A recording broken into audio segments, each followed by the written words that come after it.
हाँ जी, सत श्री अकाल भी साਰਿਆਂ ਨੂੰ। दिस इज़ शेरपुत। बहुत दिन हो गए मैं आया नहीं, कुछ हेल्थ इश्यूज भी थे तो थोड़ा बाहर रहा, वीडियोस नहीं ला पाया।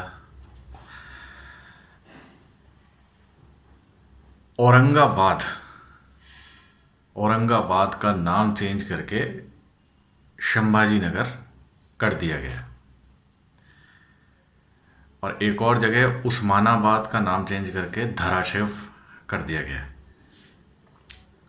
महाराष्ट्र गवर्नमेंट की द्वारा बहुत अच्छा मूव मैं समझता हूँ। लोगों को अप्रिशिएट करना चाहिए, और क्यों उन्होंने नाम बदला उसका मैं कारण भी आज बताऊंगा। एक ऐसे महान योद्धा की कहानी जिसका जिनका गौरवशाली इतिहास और जिनकी कहानी काफ़ी लोगों को नहीं पता, और कुछ हमारे सिख योद्धा उनसे भी उनकी कहानी मैच करती है। और वो दोनों ही महाराष्ट्र से थे। वो सिख भी महाराष्ट्र से थे, एक जिनके साथ भी कुछ ऐसा ही हुआ, और ये भी ऐसे ही थे। जी हाँ, मैं बात करने जा रहा हूँ छत्रपति संभाजी महाराज, जिनके नाम पे जो है अब औरंगाबाद का नाम बदल के संभाजी नगर रख दिया गया। संभाजी महाराज, छत्रपति संभाजी महाराज जो थे, छत्रपति शिवाजी के बेटे थे। और ऐसा कहा जाता है कि छत्रपति शिवाजी महाराज बेसिकली अपनी लेगेसी अपने बेटे को दे गए थे, जिनका नाम था संभाजी महाराज।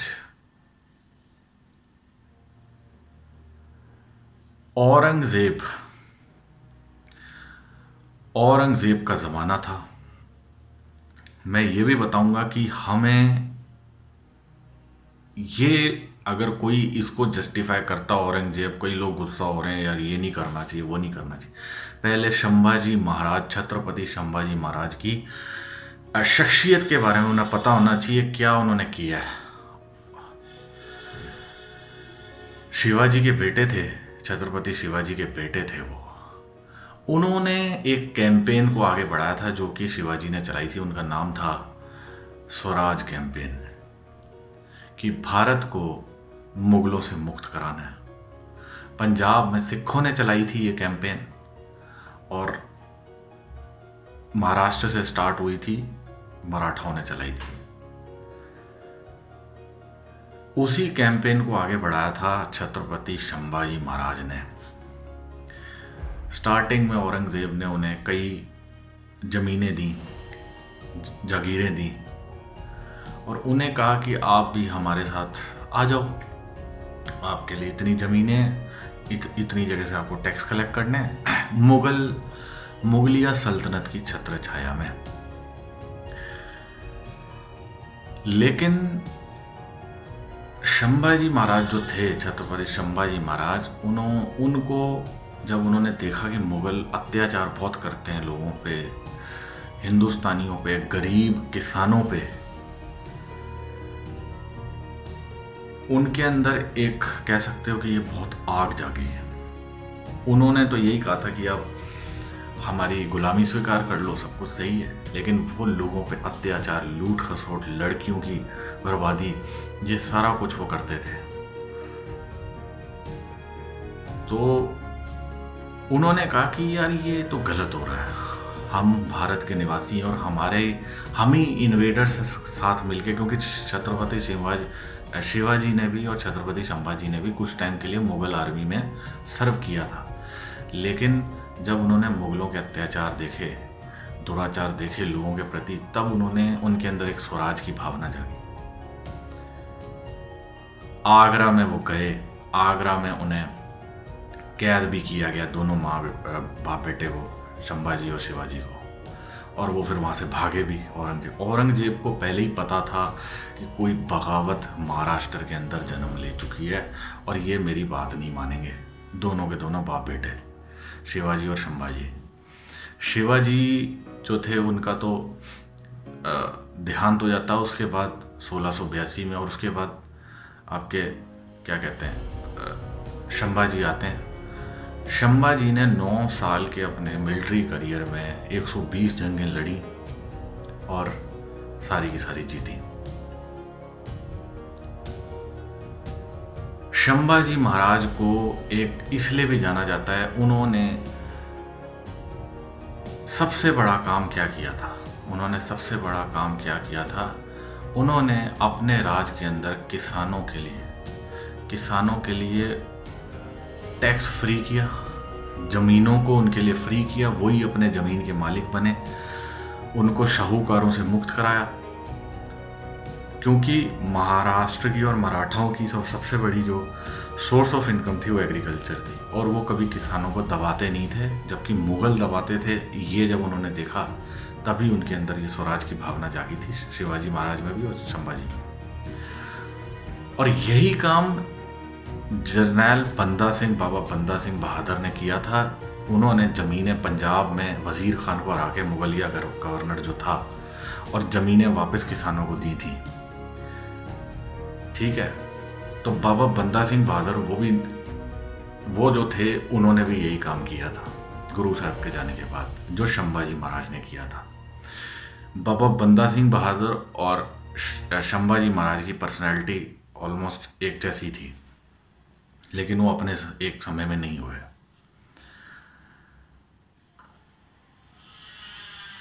आगे चलते हैं। जब औरंगजेब ने देखा कि यार ये तो है भाई, ये लड़का तो पकड़ में आएगा नहीं, बहुत ही भयंकर है, उसने कई लालच दिए, काफ़ी कुछ, लेकिन वो नहीं आया एक बार।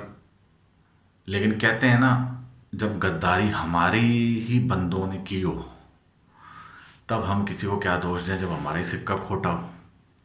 उनके एक साले थे गणोजी शिर्के, जिसे शिर्के फैमिली भी कहते हैं।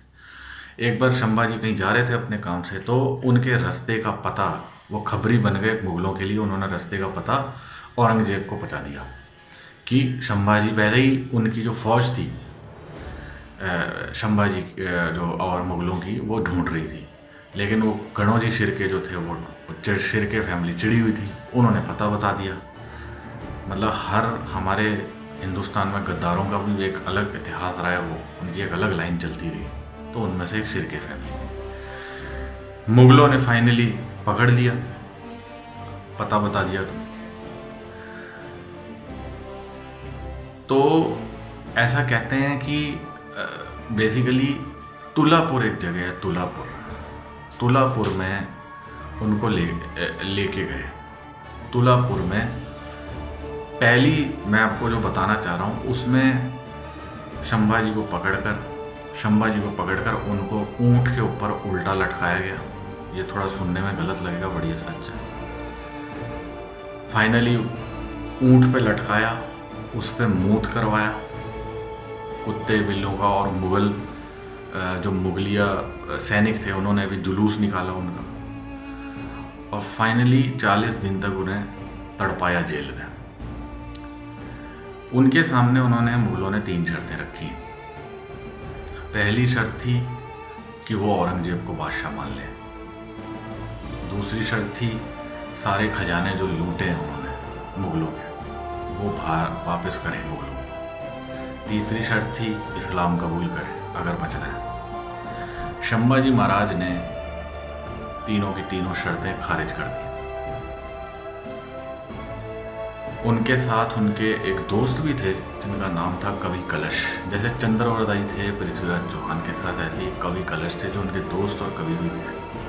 उन दोनों को ही कैद किया गया था।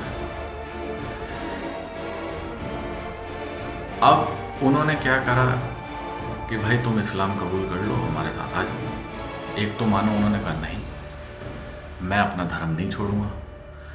उनके छोटे छोटे टुकड़े करके, और कवि, पहले उनकी आंखें फोड़ी गई। उनके जो उनका दोस्त था कवि कलश, उसकी ज़बान काटी गई। उसको औरंगजेब बोलता था तेरी ज़बान बहुत चलती है, काट दिया। संभाजी की आंखें निकाल ली गई, और फाइनली उनके टुकड़े टुकड़े कर ऐसा कहते हैं कि एक नदी है जिसको क्या कहते हैं, भीम नदी में संभाजी के टुकड़े कर तुलापुर में वहाँ पे डाल दिया गया। तो कहते हैं तुलापुर में आज भी समाधि बनी हुई है संभाजी की, और यही यही सीन बाबा बंदा सिंह बहादुर के साथ हुआ था, जब बाबा बंदा सिंह बहादुर के गले में उनके बेटे का कलेजा और टुकड़े करके डाला गया कि तुम्हें इस्लाम कबूल है, लेकिन उन्होंने नहीं किया फारूक सियार के सामने, वो बाद की बात है, तो उनके भी टुकड़े टुकड़े कर दिए। ऐसा कहते हैं संभाजी महाराज का कभी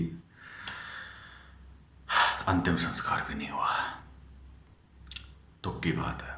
और हम लोग ऐसे महान भारत के वीर सपूतों को भूल जाते हैं जिन्होंने स्वराज का नारा बुलंद किया था, जैसे भगत सिंह ने इनकलाब जिंदाबाद बुलंद किया था।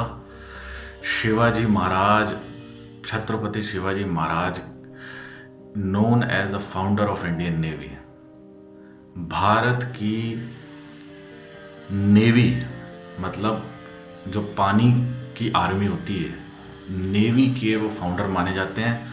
उन्होंने नेवी बनाई थी, जंजीरा करके एक कोस्ट है वहाँ पे तट पे, कि भाई जो भी उस ज़माने में पुर्तगाली बहुत आते थे, फ्रेंच आते थे, मुग़ल तो थे ही, उनसे लड़ना था।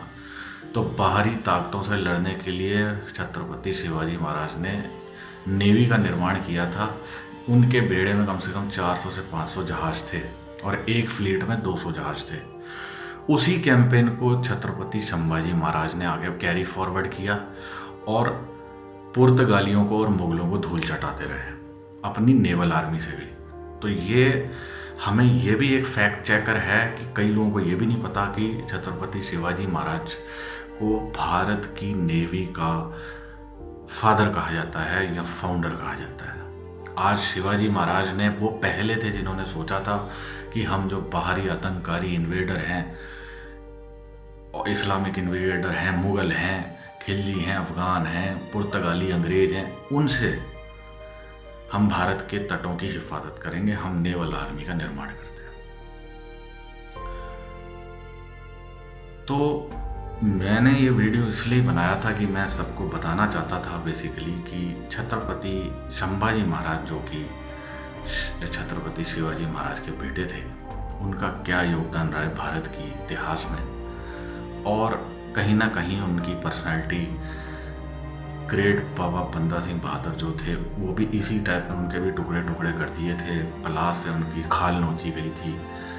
उन्होंने भी किसानों के लिए ज़मीनें पंजाब में अलॉट करी थी। तो कहीं ना कहीं बाबा बंदा सिंह बहादुर और छत्रपति संभाजी महाराज कहीं ना कहीं उस चीज़ में कोरिलेट होते। लेकिन एक भारतीय होने के नाते मैं मोदी सरकार को, महाराष्ट्र गवर्नमेंट को सैल्यूट पेश करता हूँ कि ऐसे दरिंदे, हैवान, कुत्ते, मैं चाहता हूँ कि औरंगजेब का नामो निशान इस दुनिया से मिट जाए, जिसने बेगुनाहों के कितने खून बहाए।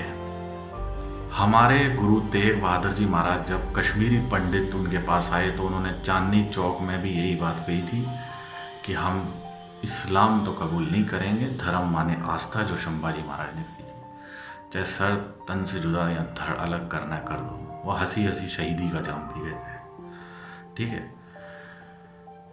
तो मैं ये कहता हूं कि औरंगजेब को मानने वाले, कब तुम लोग सुधरोगे, कब तुम लोग मानोगे? एक तरफ तुम कहते हो कि भारत जिंदाबाद, हिंदुस्तान जिंदाबाद, एक तरफ कहते हो औरंगजेब वली था, वो हमारा आदर्श है। अरे भाई, या तो भारत को मान लो, भारत के दुश्मन तुम्हारे आदर्श हैं, तो भारत जिंदाबाद कहने का क्या मतलब? तुम्हें तो तालिबान जिंदाबाद कहना चाहिए। गले काटता था वो तो है, उसी की तंजीम पे आज आतंकवादी गले काट रहे हैं।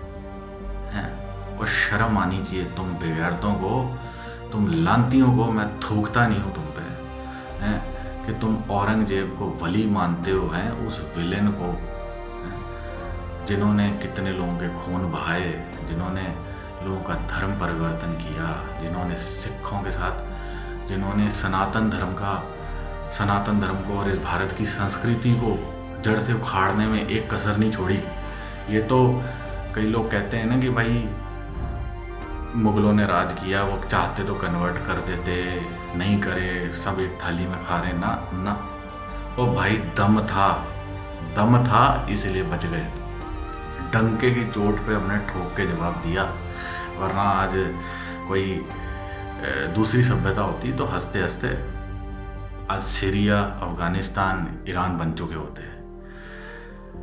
संघर्ष किया, लड़ाई करी, मुंह तोड़ जवाब दिया, इसीलिए भारत की संस्कृति बचा ली। फिर चाहे बाबा बंदा सिंह बहादुर हों, छत्रपति शिवाजी महाराज, संभाजी महाराज हों, फिर कई सिख योद्धा हों, कई बाबा दीप सिंह हों, कई मराठे योद्धा हों, ये कोई कहेगा ना कि भाई हाँ वो नहीं थे, वो तो बड़े सेक्युलर थे, मुगल तो बड़े अच्छे थे। वो कहाँ से अच्छे थे भाई?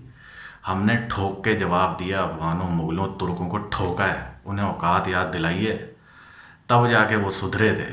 सुधरा तो खैर कोई नहीं था, हमने उन्हें कभी आगे बढ़ने ही नहीं दिया और हिंदुस्तान को कभी एक इस्लामिक कुव्वत बनने ही नहीं दिया। ठीक है ना? तो ये बातें छोड़ दो, ऐसी मानसिकताएं छोड़ दो, लब्बैक के नारे लगाना छोड़ दो कि जिस दिन हिंदुस्तानी आर्मी चढ़ गई ना इस्लामाबाद पे, साद हुसैन रिजवी, मैं तुझे कह रहा हूँ, जिस दिन हिंदुस्तानी आर्मी चढ़ गई, इस्लामाबाद से पहले नहीं मुड़ेगी। फिर तो वहाँ जाके नारे लगाता है ना लब्बैक के, तरीके लब्बैक, ये सब कहने में ही रह जाएंगी। जिस दिन इस हिंदुस्तान की आर्मी चढ़ गई ना इस्लामाबाद, लाहौर तो पहले ही 65 में फतेह किया था, तो पहले नहीं मुड़ेंगे अब इस्लामाबाद से, बलूचिस्तान तो अलग कर ही देंगे। तो तुम्हारे लब्बैक के लगाओ या शब्बैक के लगाओ या हक्कानियों के लगाओ या अलकायदा तालिबानों के लगाओ, हिंदुस्तान में आज भी हम कहते हैं कि हम डंके की चोट पे किसी भी गज़वाए हिंद नाम की ताकत को अंजाम नहीं देने देंगे। ठीक है? और मैं कहता हूँ कि मेरी फुल अपील है स्पेशली योगी जी और मोदी जी से कि इन आतंकवादियों को जहाँ से भी निकाल के मारना है मारो, इनको टॉर्चर करो, तसिए दो, इलेक्ट्रिक चेयर शॉक दो और एनकाउंटर में इनको ठोक डालो। सारे आतंकवादियों को फांसी देनी, फांसी, ताकि ये लोग आइंदा किसी के ऊपर हमला करने से पहले सोचें। और ये बहुत बड़ा अच्छा डिसीजन है। जो औरंगजेब को अपना वली मानते हैं, गौरी को अपना आका मानते हैं, ऐसे लोग फिर सोचेंगे कि हिंदुस्तान वो कुव्वत नहीं है जो सीरिया बन गई, अफगानिस्तान बन गई या ईरान बन गई। हिंदुस्तान 5-7 हज़ार साल पुरानी एक ताकत है जिसमें बब्बर शेर पैदा हुए हैं। ठीक है? तो औरंगजेब तो चीज़ क्या है, हमने तो सिकंदर भी उखाड़ दिए, सिकंदर ने तो दुनिया जीती थी, पोरस वो क्रॉस नहीं कर पाया था झेलम। ये तो जी क्या महाराणा प्रताप और खाल से पैदा हुए हैं इस धरती पे। ठीक है? मराठे पैदा हुए हैं, ऐसे ही कोई शिवाजी महाराज ग्रेट, संभाजी, छत्रपति पैदा हुए। तो डंके की चोट पे हिंदुस्तान बचा है। जय हिंद, जय भारत।